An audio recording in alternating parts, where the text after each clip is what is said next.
Respawn's Star Wars FPS is cancelled.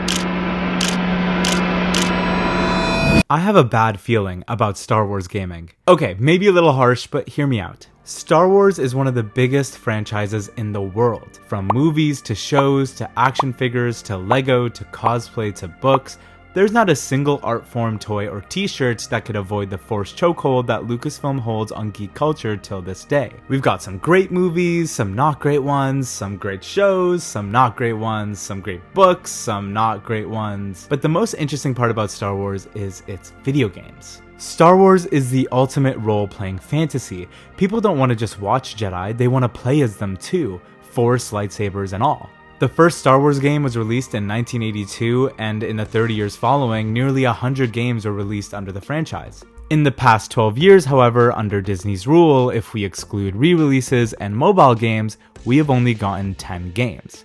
That's right, only 10 games, and at first glance that might make sense. You know, game development cycles have only gotten longer, and Disney's attempt to streamline the canon probably curbed the amount of games that they could produce. And sure, the future of Star Wars gaming looks optimistic, but Star Wars games have a track record of being in development limbo or getting cancelled. Generating lots of buzz and hiring high-profile developers sometimes just doesn't cut it, so what's the big deal? Star Wars in the post-Disney era thrived when it came to making new movies, publishing new comics and books, and building a new theme park, but they struggled when it came to making video games. To understand why, we'll have to go back a long time ago.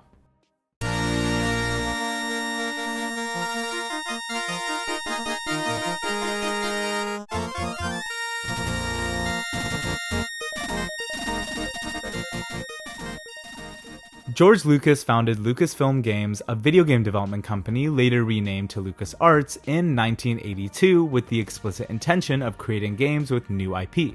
First of all, it goes back to George, because when George started LucasArts, this is legend, I wasn't there, but this is my understanding, is he gave the mandate to LucasArts that LucasArts was not there to simply commercially exploit his Star Wars stories. And for the company's first several years, they did exactly that, encouraging creative freedom in the developers as they developed 23 games before creating one with the Star Wars IP. While we could praise Lucas's ability to nourish creative ideas, the team just didn't actually have the rights to Star Wars because Atari owned them up until 1991.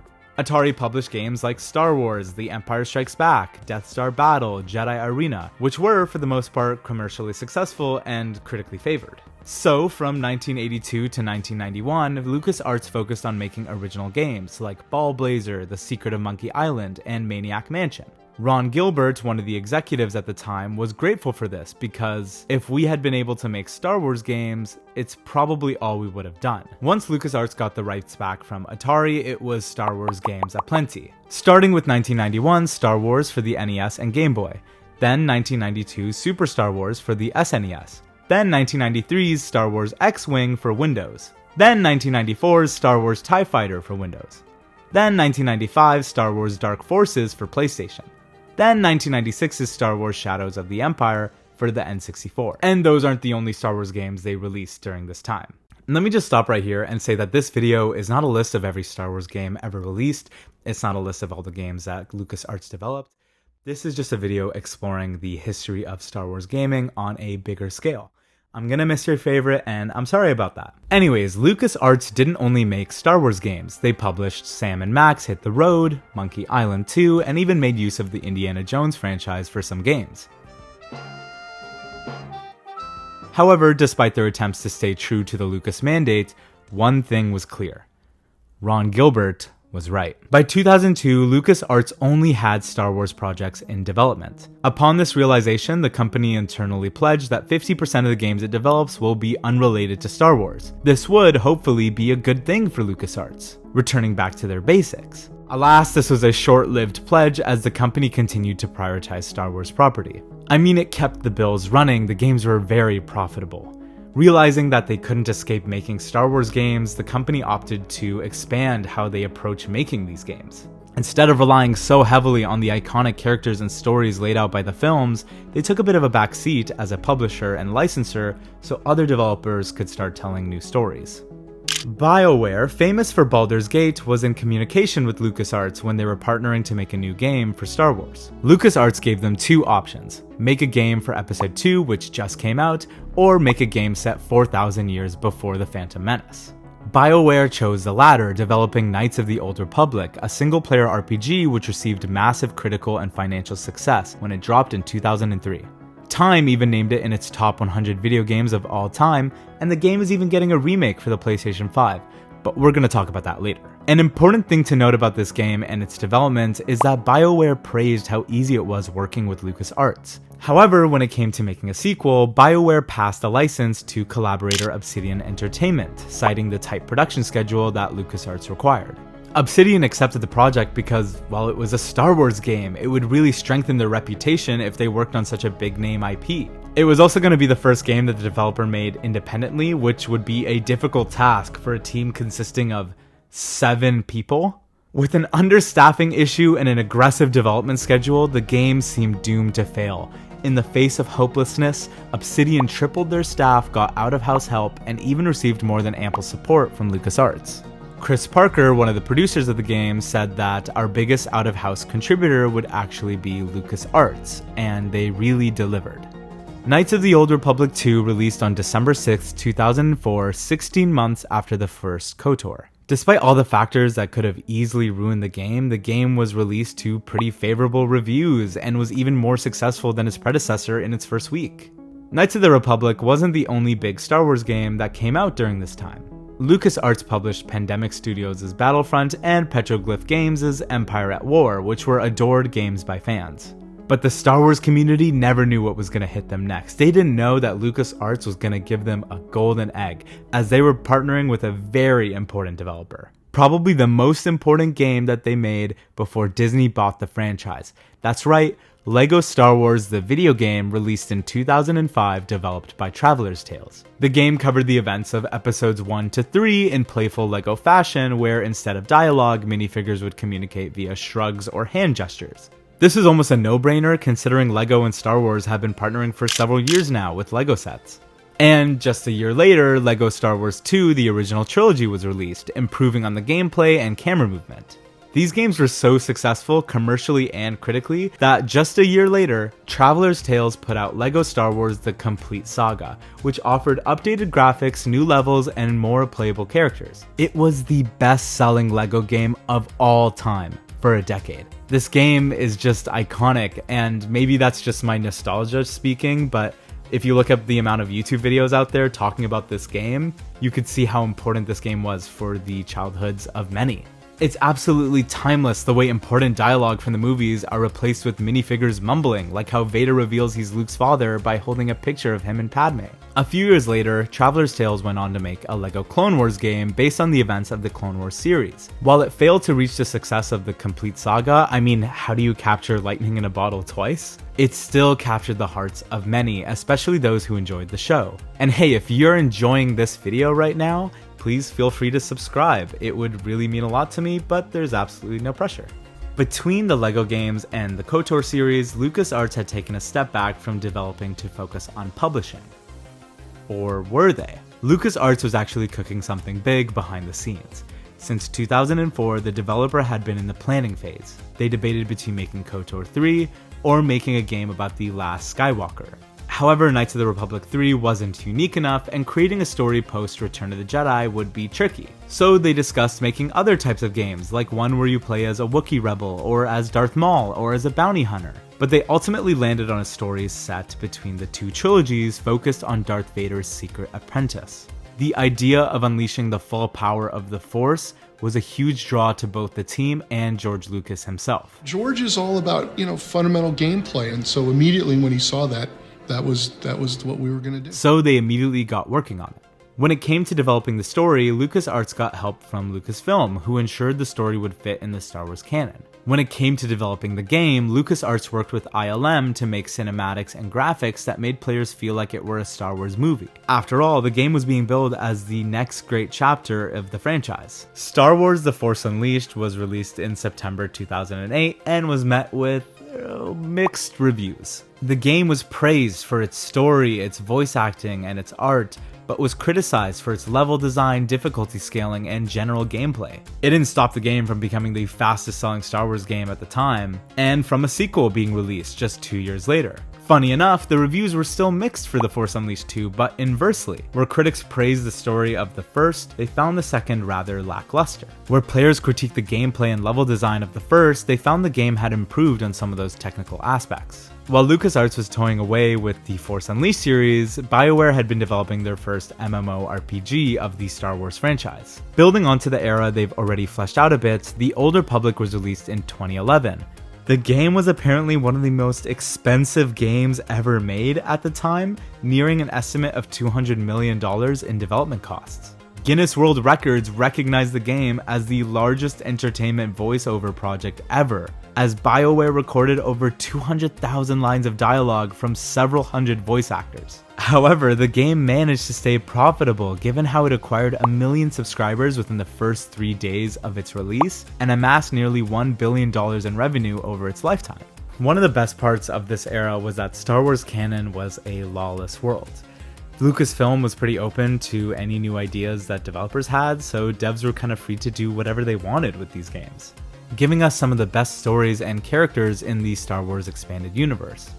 As the franchise had a plethora of unique characters and elements to draw from, there were many fantasies to capture and recreate in gaming form.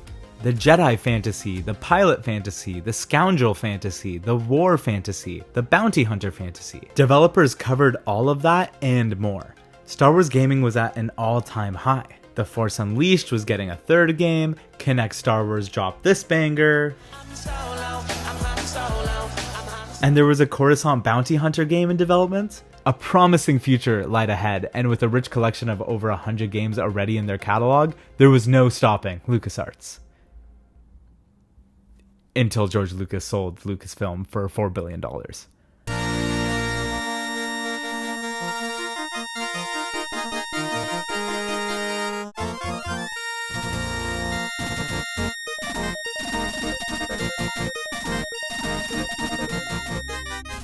When Disney bought Lucasfilm and all of its subsidiaries in 2012, LucasArts was apparently safe to continue making games. They had some games in development, like Force Unleashed 3 and the infamous 1313 game. In a twist of events, however, just a few months after the acquisition, LucasArts was nearly wholly shut down as Disney downsized the company to a skeleton crew, so they can continue licensing but not developing.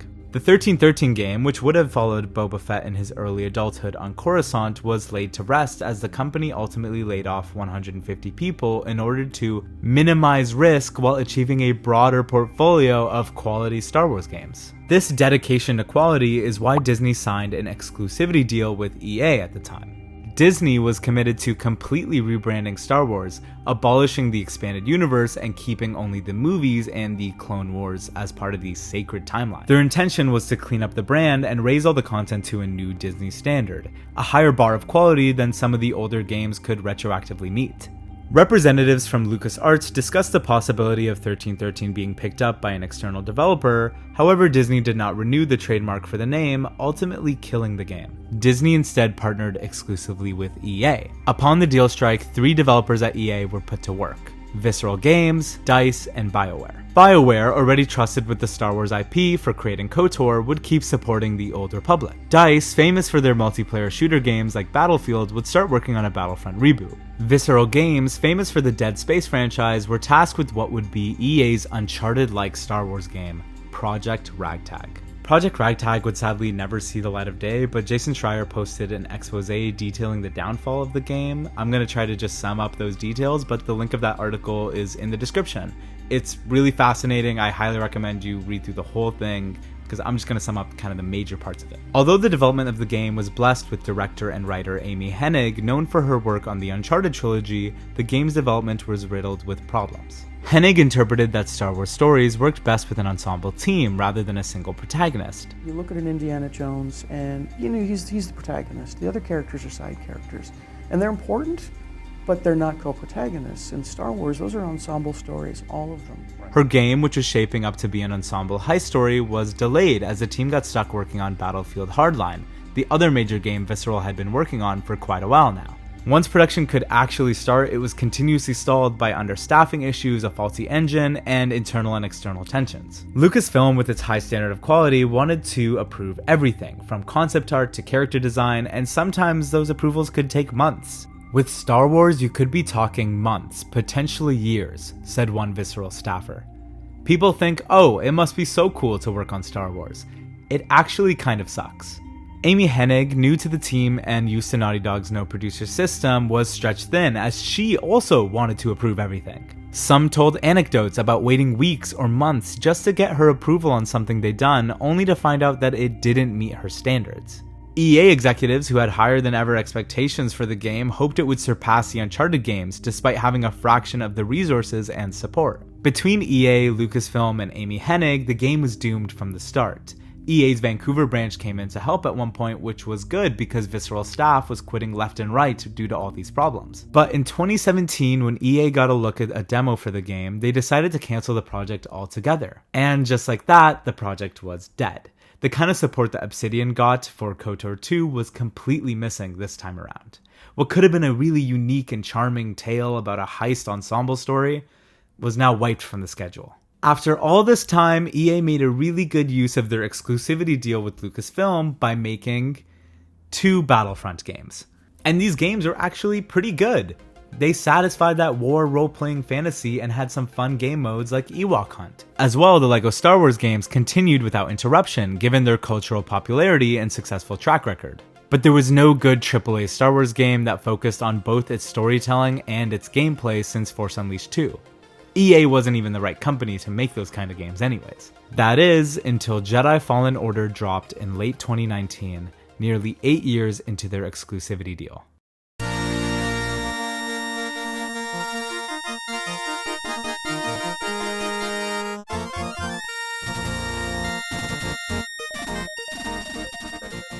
Not only did Jedi Fallen Order amass great critical and financial success for EA and Respawn, but it also just told such a good Star Wars story. A young Padawan overcoming his trauma and fighting against the Empire with a cast of misfits and his trusty droid? That sounds perfect to me. However, before starting initial development on the game, Respawn ran into its own share of problems.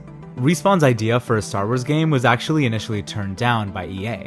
So Respawn got to working on a demo for an original IP, and upon seeing it, EA was so impressed they thought it would be perfect for a Star Wars game. So Respawn got to work. They pitched a game focused on a Jedi, and instead of EA, this time Lucasfilm would turn them down because the Jedi were a sacred part of the universe. Again though, Respawn's work was impressive enough to assure Lucasfilm that the Jedi brand can be trusted with them. So the teams worked closely together to make this buggy but beautiful game. I couldn't find a lot of information about the development of this game, but I assume Lucasfilm was a lot friendlier with this team than they were with the Visceral staff. The ship, the characters, and the story were closely developed with Lucasfilm's story group, so it seems that Lucasfilm still needed to approve everything for the project. Even BD1 apparently took over 2 years to design between the two teams. You hear that, BD1? You hear that? However, it seems like this kind of long development time wasn't a paralysis to this game in the same way it was for Project Ragtag. Just a year after Fallen Order was released, Motive Studios and EA launched Star Wars Squadrons, fulfilling the pilot fantasy in new Star Wars gaming. Although we got a good taste of Starfighter gameplay in Battlefront 2, Squadrons brought it to a whole nother level, with some calling the differences between the two games like night and day. In the following years, Lucasfilm started to adjust their strategy when it came to gaming, reviving LucasArts as Lucasfilm Games. They would remain purely a licensing company, not a development company, but their strategy had shifted. Now that the exclusivity contract with EA had finished, Disney wanted to start milking the Star Wars cow by upping the amount of games released to 2 per year. This meant finding more developers, and soon after this announcement they actually found some. But first, LEGO Star Wars dropped their newest game, The Skywalker Saga. This greatly anticipated game recreated all 9 movies from the Star Wars franchise in popular LEGO format and made some big changes to the combat and gameplay that fans were used to in older LEGO games. The game had mixed but favorable reviews and was a financial success given how many people revere the complete saga as a nostalgic gemstone from their childhood. Getting to re-experience that nostalgia surely sold me on buying the game, though nothing could compare to the original. And that brings us to today, where hopefully I post this video just when Star Wars Outlaws is being released. When Disney wanted to partner with more developers, Massive Entertainment was on their shortlist, given their successful track record with the Division games. With Disney's licensing, Massive Entertainment made Avatar: Frontiers of Pandora and Star Wars Outlaws. For Outlaws, the team pitched the scoundrel fantasy with an open world, which Lucasfilm responded well to. There have been plenty of games that made you feel like you were Luke Skywalker, but scarce were the games that made you feel like you were Han Solo. Lucasfilm came up with the idea that it should be set after The Empire Strikes Back, but before Return of the Jedi, so the story doesn't have to be in any way related to the Rebellion. The game would apparently include a conscious open world and cinematic gameplay, from intense space combat to environmental combat. Who knows how well it will do? I'm pretty excited for it personally. I couldn't find anything online that suggested that there were any issues in the development process, so maybe Disney have learned their lesson? Or maybe they didn't. Disney decided to collaborate with Detroit Become Human developer Quantic Dream. They hastily announced Star Wars Eclipse at the end of 2021, pairing it with a stunning cinematic trailer. And since then, nothing has been revealed, which is okay. I would rather they not rush this. I think a better game comes with more patience, and I would rather avoid any crunch time for the developers. But maybe they announced it a bit too early? I'm sure it was just Disney trying to prove they're expanding by announcing a bunch of new stuff, but it only really hurts the team. There isn't much information surrounding the game. We know that it's set around the High Republic era and that it's the company's most ambitious game yet. The game is still in development as far as I know, and it apparently will act similar to the developer's previous games with multiple protagonists and choices that can affect the story. Also announced at the end of 2021 was the Knights of the Old Republic remake, developed by Asper. It's apparently going to be a complete remake, essentially rebuilding the game from scratch, which is extremely exciting, coming from the developer that is known for porting video games from Windows to Mac. They didn't stay on the project long, as just 10 months after the announcement, the game was delayed indefinitely as the company fired the art director and design director, according to Jason Schreier. Just over a year later, the reins of the game were handed over to Saber Interactive, a cousin company to Asper. You might be thinking this game is dead because there have been no announcements, but actually just this past year, the Saber Interactive CEO said they are still working on the game, so there might be hope for a release sometime soon. Another release to look forward to is a collaboration between Lucasfilm and Skydance New Media. That's right, Amy Hennig is getting another shot at creating a Star Wars game. There's really not much to say about the game given the recency of the announcement. Same goes for the upcoming sequel for Jedi Survivor. There's been no official announcement, but Cameron Monaghan, who plays Cal, said that they're in the process of making the third game. There is so much to look forward to for Star Wars gaming in the next couple years, if these games get made.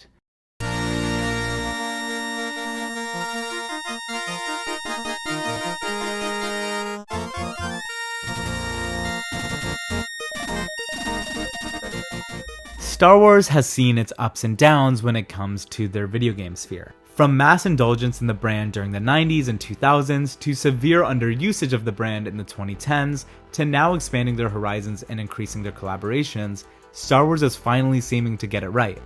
The lack of Star Wars games in the 2010s seemed to be a mix of pretentious lore gatekeeping by Disney and just simple bad luck. There will always be hiccups and roadblocks when it comes to making any kind of game, especially Star Wars games, but I sincerely hope that the next 10 years will go smoothly for these developers. The last time we got exciting announcements and a promising future for the franchise was around the time when Disney bought Lucasfilm. Then, before all the cancellations and delays, we were anticipating a new Star Wars adventure, a game led by Amy Hennig, and a third game to an already successful franchise. Now we are anticipating a new Star Wars adventure, a game led by Amy Hennig, and a third game to an already successful franchise.